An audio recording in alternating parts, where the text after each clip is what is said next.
he felt something more than cold, blind hatred. "I'm so sorry," she had whispered in her exotic accent, brushing at his expensive handmade suit. "I didn't see you for the snow." "It was my fault," he hastened to assure her. No doubt any other man in his position would have hit her or yelled at her. That thought sent a wave of unreasonable fury through him. She was a complete stranger, and yet he felt possessive toward her, respectful. Two emotions he'd never accorded any woman not related to him. "Rosalie!" her mother had snapped as she came back for her daughter. "You do not talk to such men.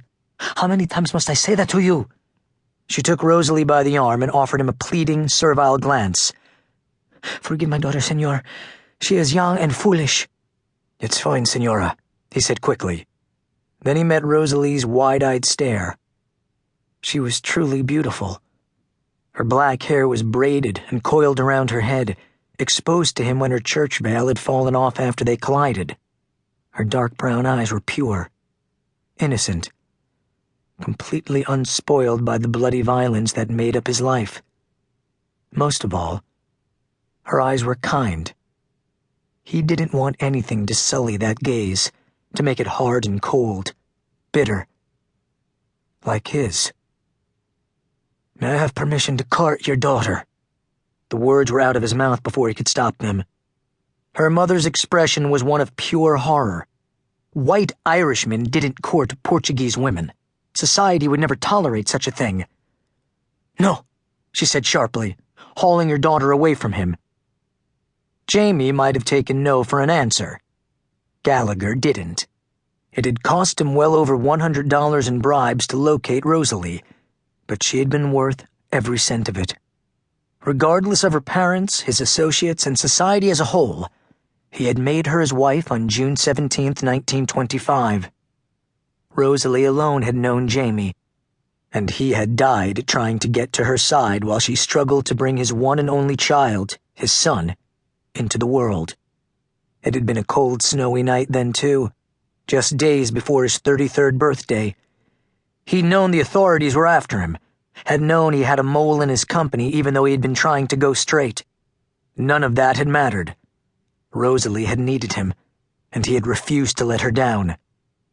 It was a decision that had cost him his life and his soul.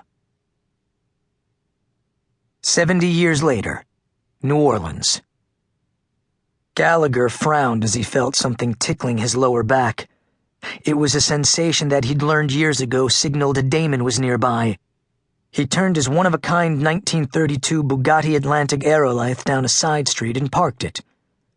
Oh yeah, the feeling was there, even stronger than before. He left the car and paused as he got his bearings.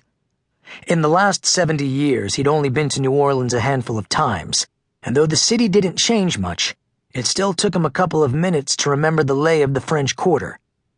The moonlight filtered down past the wrought iron railings and changing plants to illuminate the old brick of the buildings. Faint laughter and music could be heard, as well as cars hissing by. He cocked his head to listen, hoping for a sign of where the Damons were. A scream rang out. Rushing off after it, he tore through the back alleys until he found the young woman near a garbage pile, surrounded by 4 male Damons, while a 5th Damon had already sunk his fangs into her neck. Infuriated, Gallagher rushed them. They charged him in unison, not that it did them any good.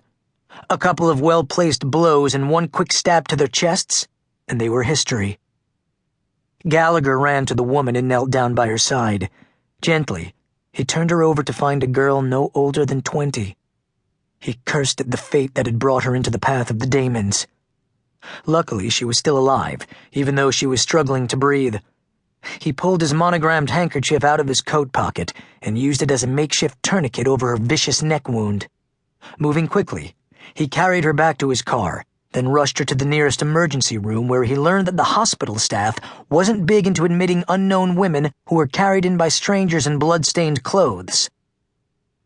Once he had Nick Gaucher on the hospital phone with the clerk, and he was sure the unknown girl would be cared for, Gallagher took a deep breath. He hung around the hospital, wanting to make sure she would live. Anxious and unable to just sit while the staff tended her, he found himself wandering around the corridors.